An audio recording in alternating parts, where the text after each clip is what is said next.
The rough format is that we'll sort of fill in the history part of that puzzle. We'll look at human nature and nonviolence, and then we'll look at incorporating that into policy. That's just a rough format. It may go off into another direction. We thought it'd be good to start out with stories, a seminal story, so I'm going to turn to Jonathan. Well, we're here to talk about Satyagraha, which I happen to believe is the most important political... I'm sorry? You not hear me? Louder. I don't know if it's in my power. More expert people may have to make me louder. Is that better? Okay, sorry. Anyway, we're here to discuss and to really celebrate Satyagraha, which of course is the title of the wonderful new opera that's being put on by the Metropolitan at the minute.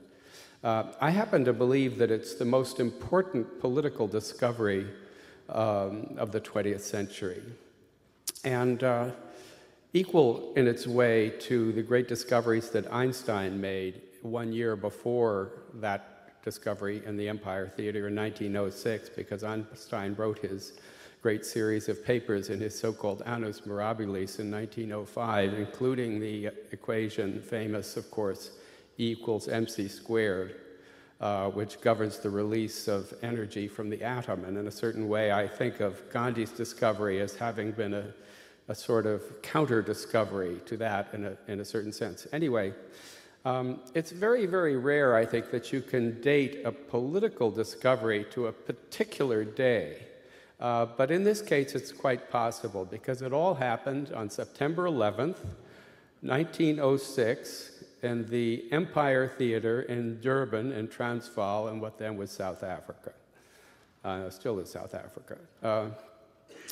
Anyway, I thought I'd give just a word of background. Of course, the large background there is that moment was really probably the apogee of European imperialism. It was absolutely at its apex. It was about to head into a decline, due in no small part to the gentleman in a loincloth who wound up at the Empire Theater, although he wasn't yet wearing his loincloth. At that time, the Indian community in South Africa was sort of sandwiched between the imperial British masters on the top, the Boer population, which later took over South Africa and imposed apartheid. Then came the Indians, who were more or less indentured servants, and then the great majority of people who were black and who were completely rightless at that time.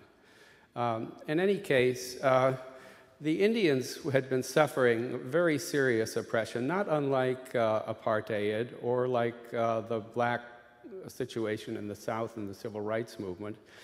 They were not allowed to vote. They couldn't really own land in certain places. And in 1906, a law was passed that greatly heightened their impression. It was, they called it the Black Act, the Indian community did.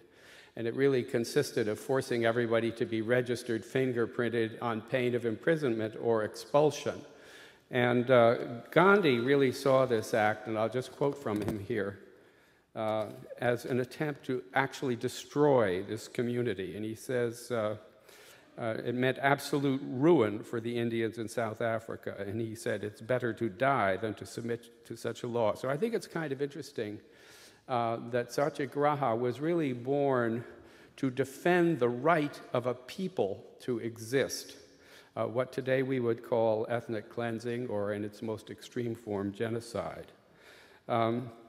Anyway, another interesting feature of it was that it was not planned. It's something that occurred in the spur of the moment. And Gandhi called a meeting, this meeting at the Empire Theater in Durban. It was a Jewish theater, had a pretty interesting resonance there when you consider what was to happen to the Jewish people later in the awful events of the 20th century and the role that Gandhi was to play in the fortunes of the British Empire. But at any rate, Gandhi, when he arrived at the meeting, he wrote later, I could read in every face the expectation of something strange to be done or to happen. And later he wrote that the foundations of the first civil resistance under the then well-known name of passive resistance was laid by accident. I had gone to a meeting with no preconceived resolution. It was born at the meeting. The creation is still expanding. So I flatter myself that we are sort of at the outer edge of that expansion here tonight, more than a century later.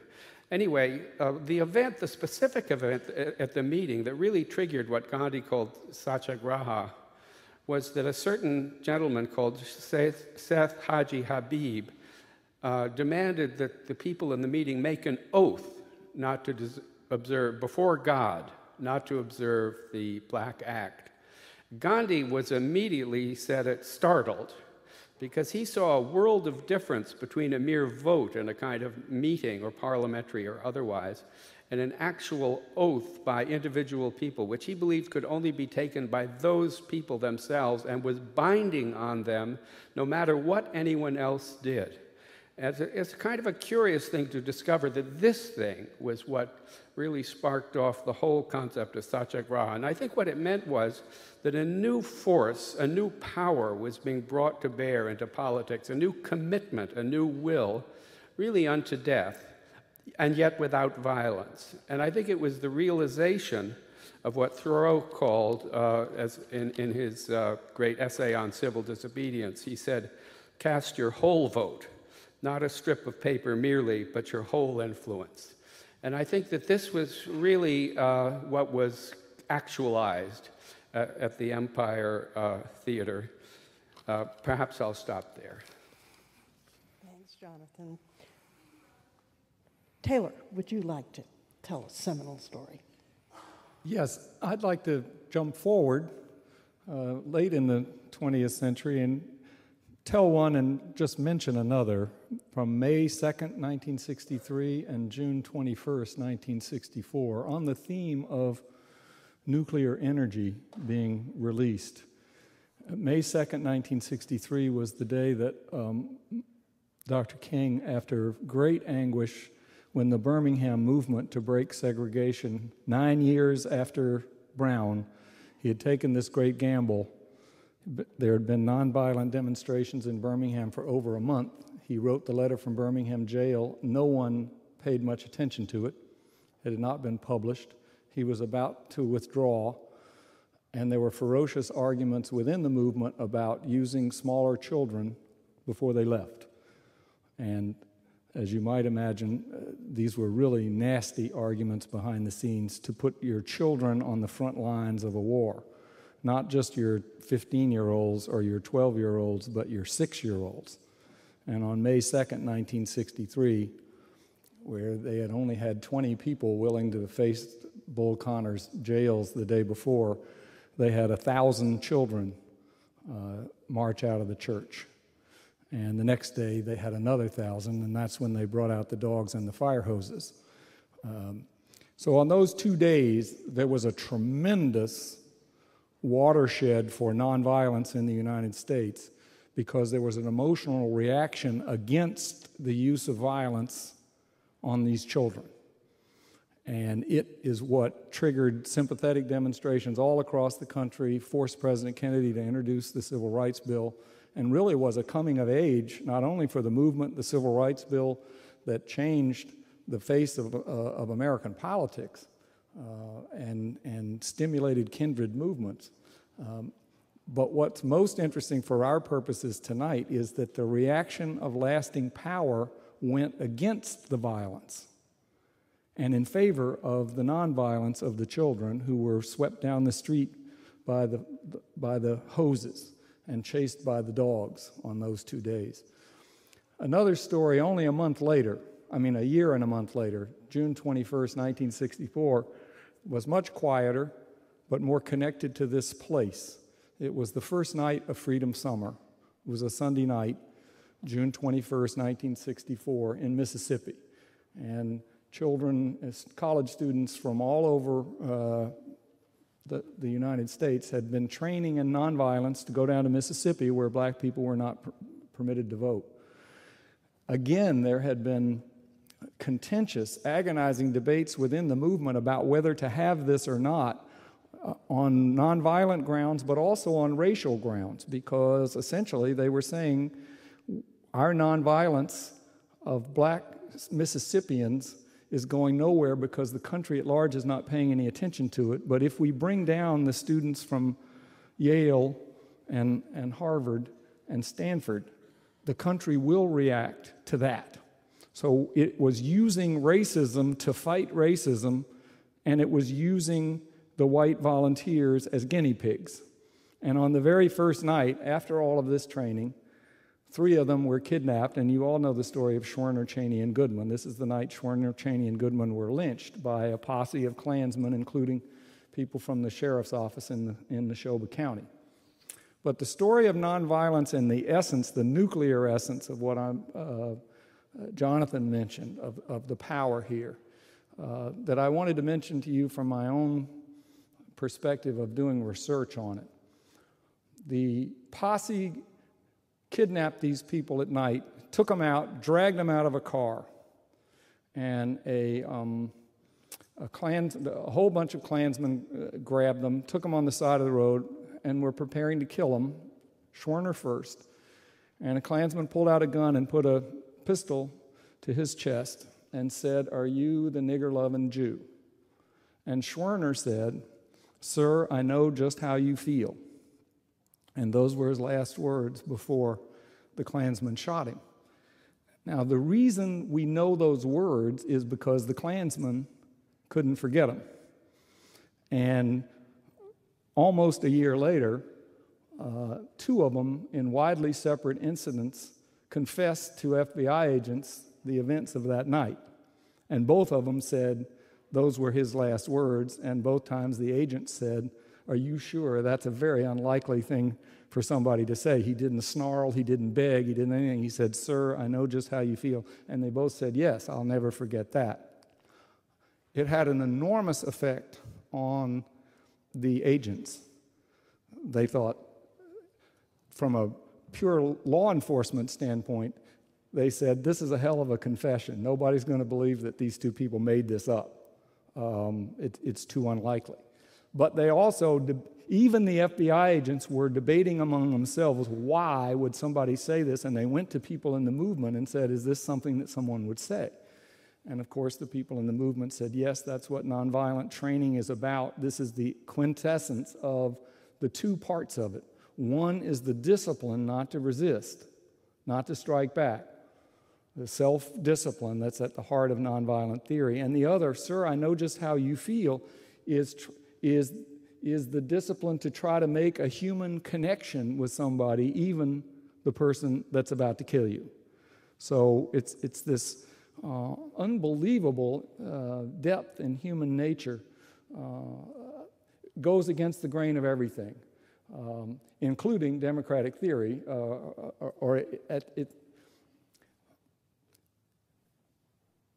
most of human nature and most of politics is to have faith in yourself and discipline the other guy. The heart of nonviolence is to discipline yourself and have faith in the other guy. And this relates to every issue of democratic practice and nonviolence, from the environment to peace.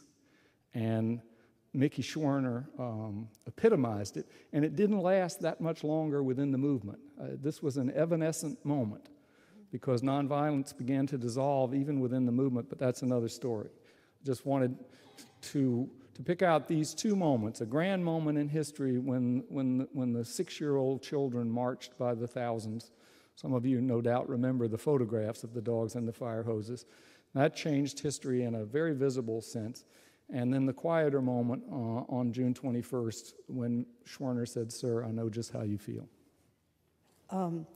Jonathan, you wrote in The Unconquerable World about the sort of subtext to our violent century that I wondered if you could just maybe do a little quick check through of the moments in which nonviolence actually prevailed in ways that we don't always remember. Yes, it's a story that's rarely strung together, and I think it's worth doing so. There's some reasons for that, namely that it seems that in one situation after another, whether that would be the Soviet Union, which collapsed in the face of nonviolent resistance, astonishing the entire world, or whether that would be in certain South American countries, Chile, Argentina, where dictators went down, or I think that the local people kind of had to discover it themselves. It's as if they had to have their own empire theaters. Maybe that's part of the essence of it, that it has to begin locally, it has to be discovered again, it has to be fresh. Although I'd like to think that the tradition would be a little bit better known to those who practice it, who could profit from those who went before. But in any case, certainly, it was centrally involved in the defeat of the British Raj, with Gandhi leading the way there. Then the aftermath wasn't so great, and yet that achievement remains there on history's pages. And as I mentioned, the Soviet Union went under the waves without violence being used almost at all. By the way, that included something we can perhaps discuss, which was a kind of nonviolence at the top, because it turned out that the most astonishing thing, or one of the most astonishing things, was Mikhail Gorbachev's willingness to let the Soviet Union go without unleashing the violence at his disposal.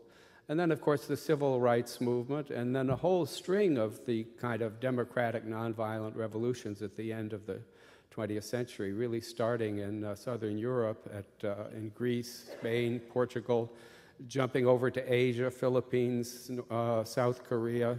I mentioned South America. There are other places to mention.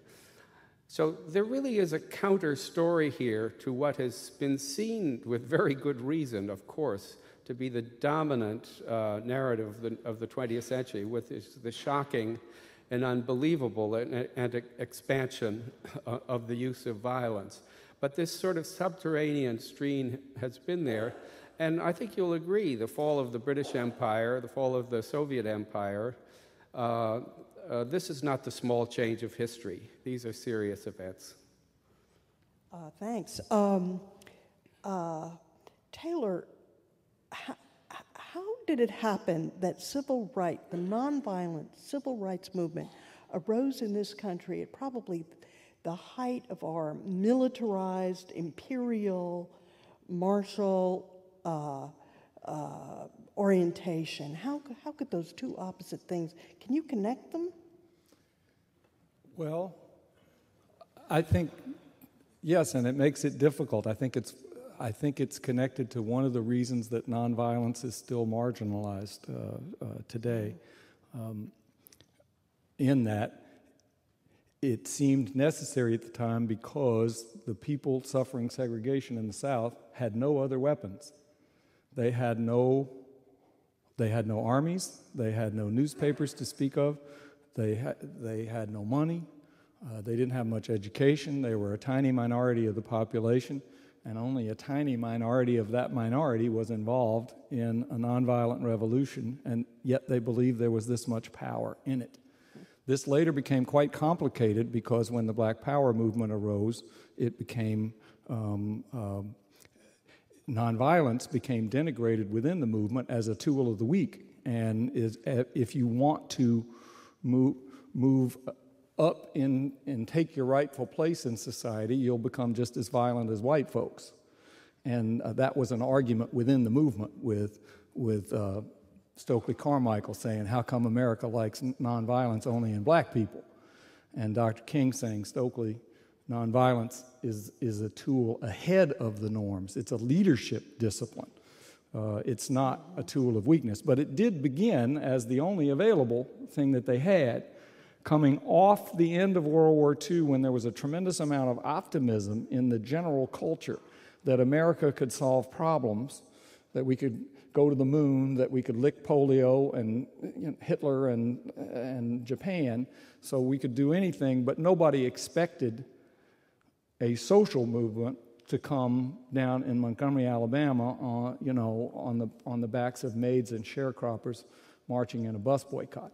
So it developed rather tentatively there. Dr. King, when he went to India after the bus boycott, came back a little bit disillusioned because he said, I went over there to learn more about Gandhi because we had kind of fused the notion of Christian witness and democracy with Gandhian politics, and then I went over there to learn more about it and discovered that they were all feuding with each other over which insects not to mess with, and Nehru was building the bomb, and they were all at one another's throats, and it was more about diet than anything else. And he said, we have to fashion our own nonviolence on the inspiration of that in politics. But it came out as the only available tool in the refuge of the church, where the mass meeting substituted for all the institutions that they really didn't have. They didn't have a newspaper, they didn't have a parliament, they didn't have a theater, they didn't have any deliberative structure whatsoever, and they did everything in the sanctuary of the churches in those mass meetings. But in that, they developed nonviolence at a very special moment in history. Jonathan, the force at the violence or the force at that period was that of nuclear weapons, or the apex of it. How do nuclear weapons fit into the history of nonviolence? Well, very centrally, as far as the Cold War is concerned, certainly. It's harder for me to relate it, Taylor has just done it very well, to the civil rights movement. But I think one big piece of this story is the sort of self-defeat of violence. I like what Taylor said a few minutes ago. I think his two stories demonstrate this, that nonviolence is really a kind of jujitsu. And the violent people destroy themselves. I think it goes back to the Bible, that they that live by the sword shall die by the sword. It's not a recommendation. It's not they that live by the sword are very bad people and will go to hell. It's that they will die by the sword. So there's some essential, deep, long-term insight about violence. And then the other part is, as I think Taylor's stories illustrate, is this matter that you're in a relationship with the enemy, who is not in fact considered to be an enemy, but an opponent at worst. And so there's this force of example of one's own suffering and so on, which does seem to have actually affected this Klan man and the FBI people and so forth. But anyway, with nuclear weapons, what you had was the ultimate self-defeat of violence in its own home.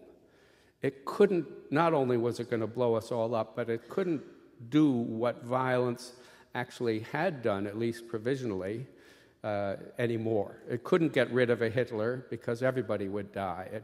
The final arbiter, so-called, wasn't arbitrating anymore. And that was visible and that was felt. It was a lesson that people didn't want to see and didn't want to learn. But in terms of the Cold War, I think it had a critical influence, because if you imagine, and I think it's possible to imagine it, that without the nuclear weapons there, it might have developed into a hot war. Hard to say if that would have happened or not, I'm not sure. But anyway, it couldn't, and everybody knew it. And so you needed something else. That struggle had to be ended by some other way, some other arbitration, some other court of judgment. Not violence, not war, had to be brought into play. And slowly, in Eastern Europe and in Russia itself and the other republics, people did invent, or I should say reinvent, because I think they were going back in a new version to what Gandhi had discovered back in September 11th of 2006, and they found the other way to do it. And they learned that there was power, there was overwhelming power in these methods, and it could actually bring down the great big Soviet Union with the KGB and the Red Army and its nuclear weapons and all the rest. And yet this thing just evaporated one day, and to the absolute astonishment of the world. So I think those two things were related, at least in that way. So Taylor, at a certain point, King decided he had to speak out on Vietnam. What was the connection between civil rights in the American South and Vietnam? Such a cruelty of history to have the epitome of the civil rights movement, Selma, occur literally at the same time the Vietnam War was starting. We didn't have time for our reconciliation commission, truth commissions like South Africa, because we're in the frying pan and in the lap of salvation at the same moment, and everybody's been confused about it ever since. I mean, literally, the first Marine units landed within hours, not a day, within hours of Pettus Bridge, March 7th, 1965. So they're going on at the same time. And I believe that we make a mistake by making them separate stories. They're part of the same struggle of what is the nature of democratic citizenship that we're struggling with, and what's the role of violence in advancing or retarding that democracy. King struggled with it. He had just given his Nobel Peace Prize lecture, which is the most ignored of his major speeches by far, in which he said that nonviolent, the movement, the 10-year movement against segregation in the United States shows that nonviolence is a tool that ought to be studied globally for application against the triple scourges of mankind: racism, poverty, and war, which he called violence of the flesh and violence of the spirit. So he saw these things as all together, and that the country was wall-eyed at this moment. You have a country that is embracing dramatic changes through nonviolence in the power relationships of the whole country, creating new voters in the South, change the whole partisan structure of American politics, and set in motion lots and lots of other things that have changed the disabled and relations of women and everything else in that period. And at the same time, we're saying we have to defend democracy with violence in South Vietnam.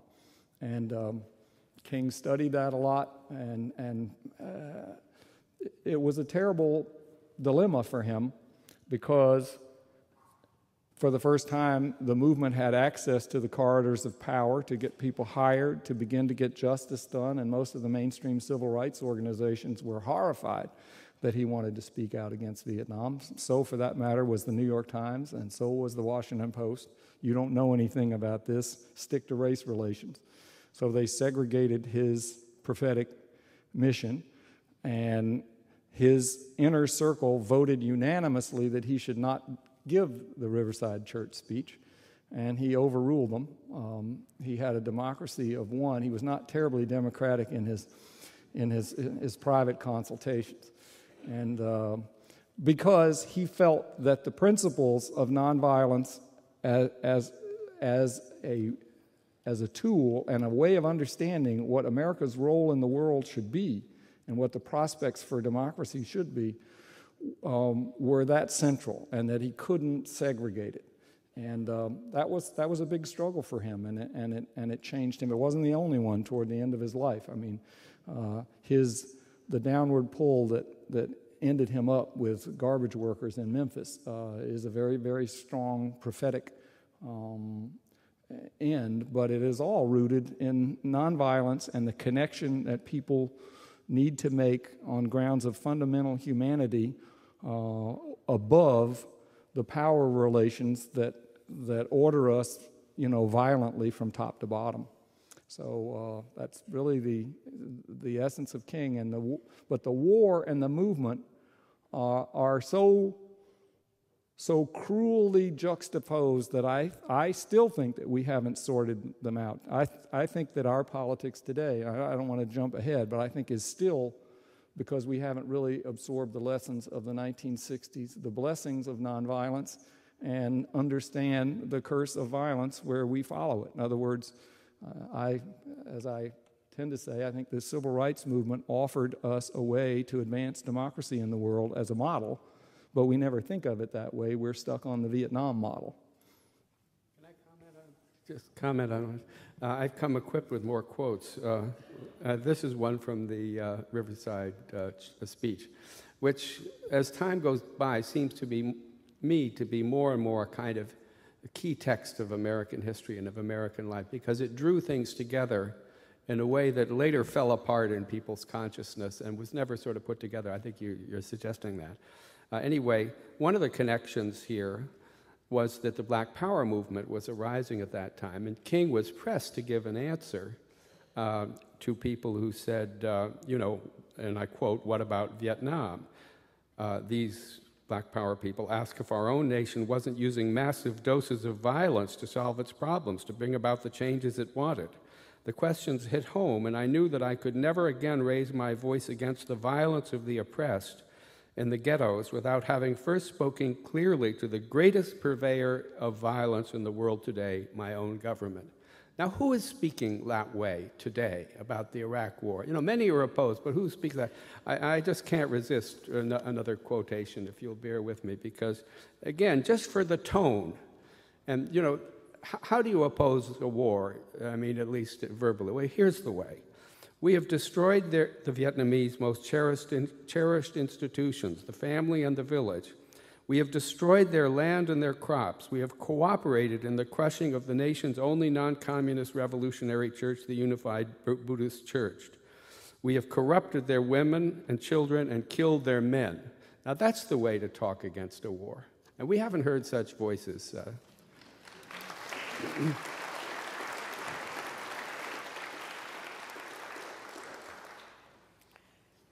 Well, Jonathan, why was it so much easier for LBJ to be courageous on civil rights? And he was, not only risking his own career, but that of his whole party by backing it, and yet was unable to be courageous where Vietnam was concerned, where getting out of Vietnam was concerned. Well, I think you called him Jonathan. We're very close, but we're not actually identical. You have more hair.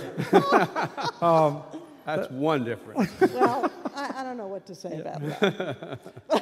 Well, I'm very flattered. I think this is getting very close to the heart of the matter, at least on the psychology. You were talking about the psychology of all of that. This is where I think the fact that, at least until through that era, Lyndon Johnson recorded all of his phone conversations, is one of the great indispensable historical tools there is, that you can listen to him wrestle with this war. And I mean, I love your quotes for Martin Luther King. You can quote Martin Luther King all night on the war. But Johnson and King had these pivotal conversations about the war themselves,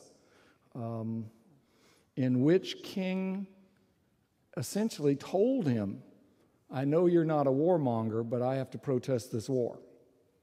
And I think he really believed that, because he would come back and say this to his staff. I don't think Johnson wants to make this war. But what you hear in the conversations of Johnson with other people, particularly his dear old buddy Richard Russell, is, I would give everything not to do this war. We're going to lose. We're on the wrong side. It's politically stupid. We'll never convince these Vietnamese to support us. It won't work militarily. It won't work politically. But if I don't do it, they'll call me a coward, and they'll run me out of office. The American people will forgive you for anything but being weak. And this opens the door to the part that imprisons all of us, I think, which is the atavistic feeling that the willingness to do violence is the ultimate measure of your commitment, that you're not really a patriot unless you're willing to do violence. Johnson didn't want to make the war in Vietnam, but he was afraid not to be violent. He was afraid that he would be run out of office and everything else he wanted to do wouldn't work. And it's easy to say, well, that's because he was a warmonger and so on and so forth, but I tell you, Martin Luther King didn't believe that, and he would say to his people, we in the heart of the nonviolent movement feel this ourselves. When the Birmingham church was bombed, we went up to President Kennedy and said, if you're really serious about justice here, you'll send in the National Guard. Even the nonviolent movement at times would measure commitment by the willingness to commit forces of violence. Now, King made subtle distinctions between violent power and police power, between enemies and corrections and all that sort of thing. But this is something that is in all of us. But it was there in Johnson. And what's remarkable to me about speeches like Riverside Church, which you quoted, is the power that's there next to an unrecognized fact that King himself mentioned in phone conversations toward the end of his life, that he never in any of his Vietnam speeches used the name Lyndon Johnson. Never once. He never, And everybody else was saying, you know, hey, LBJ, how many kids did you kill today? We were demonizing Johnson. King said, this is our war. Everything that Johnson's doing is connected to our own human nature, and we cannot demonize even his commitment to democracy. We just have to say this is the wrong way to do it. And it's our war, and it's our government, and we're responsible to fix it. That's a really, really high, difficult standard, but it's at the heart of nonviolence. Can I just comment there again? Those conversations with Richard Russell are simply extraordinary because, at risk of repeating what you said, they absolutely show that Johnson was making and fully aware and deeply believing in all of the specific arguments against Vietnam. He knew it was hopeless and so on and so forth, that it was wrong, that it couldn't win, et cetera, and yet he couldn't get out of it, as you say. And so I think you're totally right, and I would generalize it still further, that the prison of American political life, at least in this respect, and that we're in it today, we're locked firmly in it, is that no matter how crazy a particular war is, and in the point of craziness, the Iraq War beats Vietnam even. It just in the matter of being just pointless and crazy.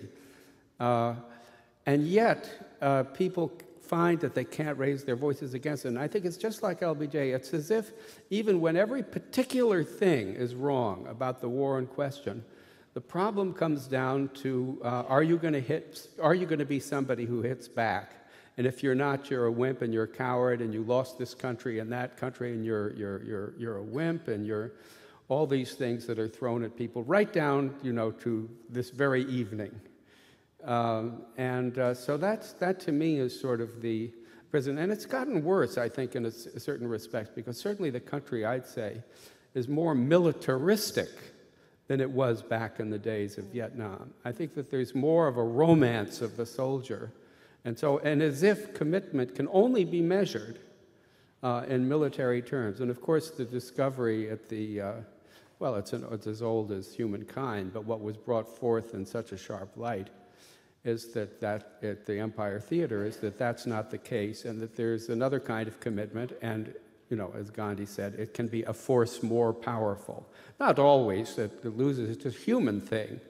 It suffers reverses, it fails, it's human, so it fails, but it can succeed. It's in contention, it's in the arena with violence, and sometimes it wins, and sometimes wins big ones. Taylor, it's very striking in Canaan's Edge, the timing with which Black power arises. From the point of view of the reader, it seems so tragic because success seems not far away, and you just feel like saying, oh, hang in, it's going to be fine. And then you get the 6-Day War, which seemed to really, when Israel preemptively struck the Arab countries, and it seemed to make violence once again seem so attractive. To protect yourself, to be using force, seemed to be healthy. And I wondered if you could just speak about that moment and how it affected our politics at that time. Wow. That's two big ones. The emergence of Black power, to me, the poignance is all in Stokely Carmichael, who... He's the one, in a way, you want to have him say, Stokely, just hold on, because what he did in nonviolence in Lowndes County, Alabama, deserves to be up on the Washington Monument and the Capitol and everything else, and instead he was scorned for it. And we were not ready to take the leaders of nonviolence as models of American citizenship and heroes and lionize them. We marginalized them instead, and gave them no answer to their own fatigue and their own weariness as to why why the victims of injustice should have to seek out further suffering to redeem the country toward its own values. And So on the one hand, it's a great tragedy. You say, Stokely, you're absolutely right. You should be rewarded, but what you have done through nonviolence is going to bless the country forever, and what you do through nonviolence is going to be very sexy, and it's going to make a lot of news, but it's not. And that's this paradox of black power. And Diane Nash, the great the great pioneer of nonviolence, from the sit-ins all the way to Selma. Selma was her idea on her blueprint. Even she, after almost a decade in nonviolence, rejected it, took up black power, said, if we've done all this through nonviolence, think what we could do if we were just willing to be an urban guerrilla and knock over a few banks. And she said, of course, 10 years later, I looked up and I hadn't knocked over any banks, and I hadn't been a guerrilla, and I hadn't even been to the rifle range. But I had withdrawn from this painful, creative engagement with nonviolence and democracy behind a big smokescreen of noise. So that's that moment. That's really, really difficult. And to have it, like Vietnam in the classical civil rights era, to have it, the Black Power moment, come right on top of the Six-Day War is another cruelty of this period to sort it out, because the Six-Day War, I quote Stanley Levison, Dr. King's closest advisor, within a few days, just a few days of the Six-Day War, say, we're in a real pickle here, because the architects of nonviolent theory, of the Enlightenment, of ethical culture, have always been Jewish. And the Jews are turning into hawks because of the Six-Day War. Half the Jews have turned into hawks already because we've discovered, David and Goliath. We beat 5 Arab armies in 6 days, and muscular Judaism was born. And he said, this is going to be a big crisis because we're going to lose a lot of brain power for nonviolence. So you have these two things, black power, and I don't think we've sorted out, again, either one of them. So we have a lot of work to do, people who believe in nonviolence, to try to acknowledge these problems and sort them out.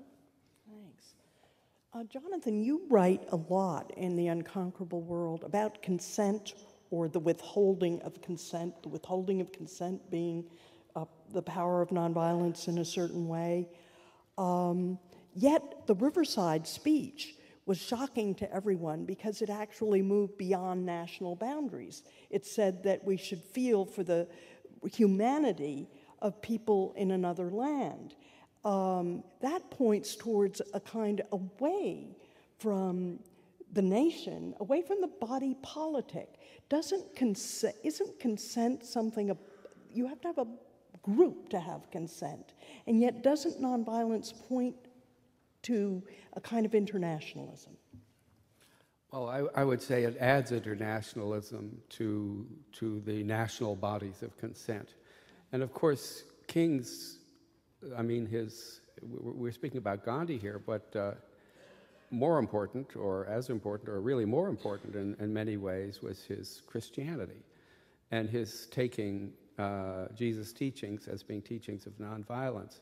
And so again, I don't have the quote here, so I'm sorry to say, but in the Riverside Church speech, he said he sort of castigated those who were surprised. They said they didn't know what a commitment to nonviolence was. They didn't know who I was. They said they forgot that I was inspired by a God who died on the cross for love of all mankind. I mean, so he spoke in those terms, and so right in the roots of the nonviolence was religion and spiritual concern, which draws no national boundary, for sure. And Gandhi was the same. But on the other hand, I think in both of them, especially in Gandhi, it was articulated, was a sort of local first mentality. Remember, he wrote a letter to his son or some relative saying, change yourself, all else is fantasy. First, and then the famous quote, be the change you want to see happen in the world. But I think that, again, in this sort of large tapestry of American life at that period, that that King was sort of painting on the broadest canvas. And one of the things that was going on that he specifically related to the civil rights movement were the liberation movements in the Third World, the people, I think he said, who were barefoot and shirtless. And that, in turn, was related to the Cold War. And there are always these tactical considerations. And I think it's a thing about nonviolence is that it's not something that just goes on in an abstract realm. It has its tactics every bit as much as a military campaign does. And in this case, part of the tactic was to say, and this was a message that carried loud and clear, and I think it goes to answering your question, Susanna, which is that if the United States oppresses its own people of color, then what kind of a competition can it give to communism, which is championing those people around the world? So there was definitely a sort of Cold War argument that was made by the civil rights movement at that time. But the point is, therefore, that the internationalization of the message, or the universalization of the message, didn't really negate the national conceptions. In fact, he placed himself in league with those movements around the world and thought the United States should support rather than repress them, and that was the promise of our revolution. Mm-hmm. I want to just move into trying to apply these principles to actual policy. Taylor, both the fathers of nonviolence, we would call King and Gandhi the fathers of nonviolence, were spiritual men.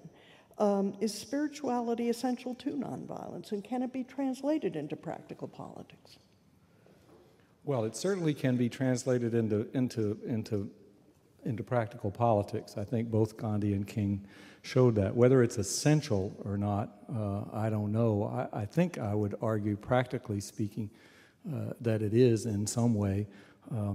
King, part of his genius was that he spoke about religion and politics every day, and had many enemies, and yet never once on the record do I have an instance in which he was criticized for mixing church and state, which is a remarkable fact.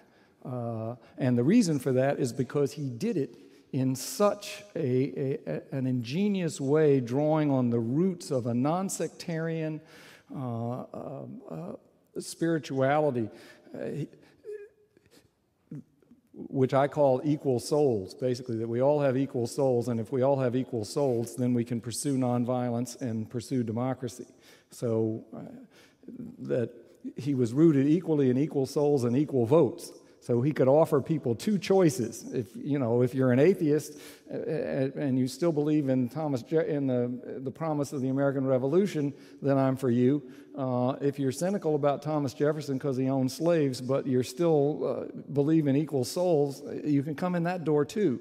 And so most people who mix church and state are trying to subdue one with the other. King ingeniously was not doing that. He was opening these doors and trying to essentially say that some of this energy you're talking about in the nuclear that binds us, that's all our consent, that's the reason that we argue about all of this stuff, that the reason that we appeal is because we believe that the relations and the opinions among ourselves matter a lot, and that there's a lot of energy there, and that he believed a spiritual part of that was essential, and that all of our most affecting patriotic oratory has not a religious, it has a spiritual cast. The Gettysburg Address, all of these things have a sense, have that sense, and so I think he was calling on that, and I think that it was part of his strength. Can I comment on that? Because certainly the movements of the 20th century offer a large array of examples, and I would say that, for instance, if you look at the leaders of the nonviolent movements in Eastern Europe, such as the Solidarity movement in Poland, well, there was a religious component in there, but they were not, by and large, it wasn't a religious movement per se. Or if you look at Václav Havel in Czechoslovakia at that time, emphatically secular people have developed their secular approaches to nonviolence. There may always be a strong moral component, and maybe a spiritual component is always sort of a little bit heightened, but not necessarily at all a religious component. On a theoretical level, the thinker who I think expresses this the most brilliantly is Hannah Arendt, who actually wrote that power and violence are opposites. And so she refused to call the power that flows from a barrel of a gun political power, a very bold and daring thing to do against common usage. And she thought it rather grew out of exactly the sort of thing that happened in the Empire Theater, although she didn't mention it, or that King did, which is, sort of Tocquevillian civil association and people ready to fight without violence, action in concert, she called it. And so power really depends on the support or consent of the people. It can be reversed and thrown back by violence for a time, but it will sort of out in the end. And all those insights permitted her to foresee, as early as the late 1960s and the early 70s, that the Soviet Union's use of force in Eastern Europe and Poland, Hungarian Revolution, and so on, while it was successful, it was weakening its power, and that it might one day up and disappear, as it did.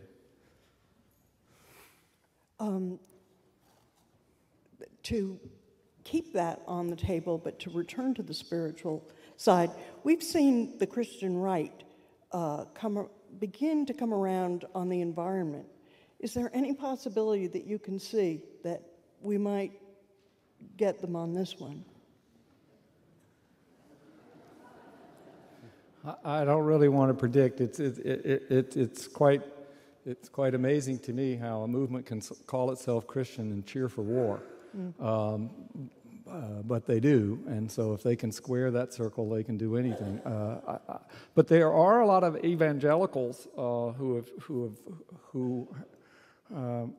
have there are cracks on any number of issues, including immigration, Yes. and feelings of brotherhood toward immigrants and that sort of thing. So I generally speak from a purely practical standpoint. It's a terrible mistake to not to try to frame some door to spirituality, or not to be so secular that you antagonize anybody, because it's not good politics. Now, that's not the reason that King did it, but he certainly perfected this oratorical platform where he antagonized neither side and offered people as much of as broad a challenge to the conscience and to practical politics as he could possibly frame. I want to just ask a couple more questions, both related. Jonathan, you've written about the leaders, especially in nuclear times, who felt only burdened by these weapons and completely aware of the trap and completely aware of the fact that disarmament was the only reasonable, sane way to react to this, and yet they were unable to do that for political reasons, but also because the resistance of political establishments to nonviolence. I wonder if you could just speak about that resistance, that scorn. Yeah, I happen to have been teaching this subject this term, and so I've been looking into the history. And one of the things that stands out and has really startled me is that when you just get into the details of the negotiations of the crises, especially the Cuban Missile Crisis, is what you find is that all that strategic thinking, of which there are a million volumes in the think tanks and the government department, just goes out the window immediately. And what's really astonishing is that leaders on both sides, very much Kennedy and Khrushchev in the Cuban Missile Crisis, just find that these weapons that they have are simply useless. It never occurs to them, for instance, to actually rattle the nuclear saber to one another in any of their private exchanges. It's only in a couple of public comments that they do it, as if that's for public consumption. And certainly Kennedy, in the so-called ExComm, Executive Committee meetings, is by far the biggest dove in the room. And it's as if those on whom the responsibility falls understand that, and at one point he pulls aside Pierre Salinger and says, do you think the people in that room know that if we make a mistake, more than 250 million people are going to die?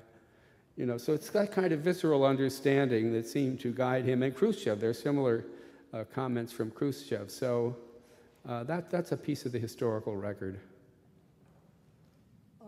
The other side of that question would just be about the professionals of force, the military men. How do you know anything about how they are responding to the failure of force? I'm not speaking of the nuclear level, but even any level at this point. I don't know a lot, but I have spent some time at the National War College, believe it or not, which has invited me to come and talk about nonviolence. And I will tell you here that I was and remain astonished by the level of sophistication in professional military officers from all over the world, not just Americans, studying there at the War College in the relationship between violence and power. If I had to crystallize it in one phrase, I would say the dominant impression I got from them was that since Napoleon and the industrialization of war, the overall generality is that war destroys more but governs less.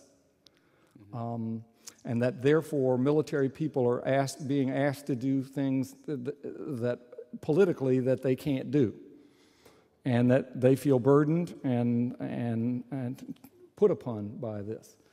And in that sense, I think that they have a much greater appreciation for nonviolence as something at the heart of politics, beyond what they're supposed to do than most of us give them credit for.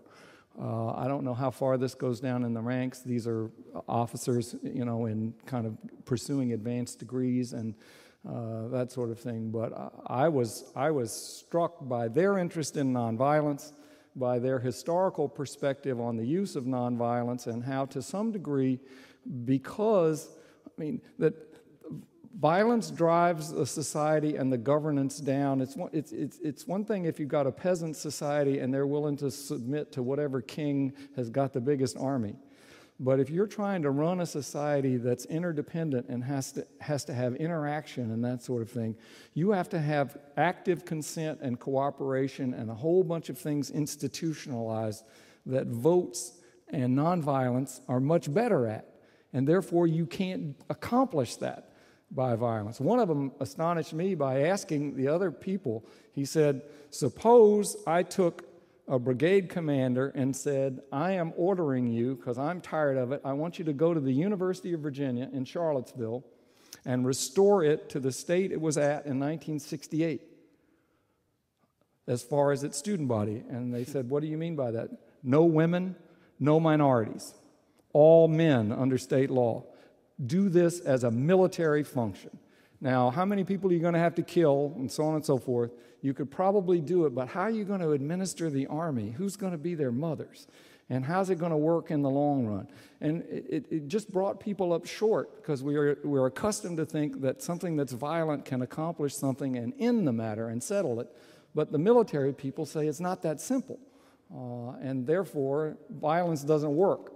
And that to me is the last lesson out of this is we tend to think of nonviolence as a very exotic and far-fetched things that only those of us who are here are interested in, and that we don't command the national debate. And that's true in a certain sense, but on the other hand, nonviolence is at the heart of what democracy is. Every vote is nothing but a piece of nonviolence. Democracy's institutionalized nonviolence.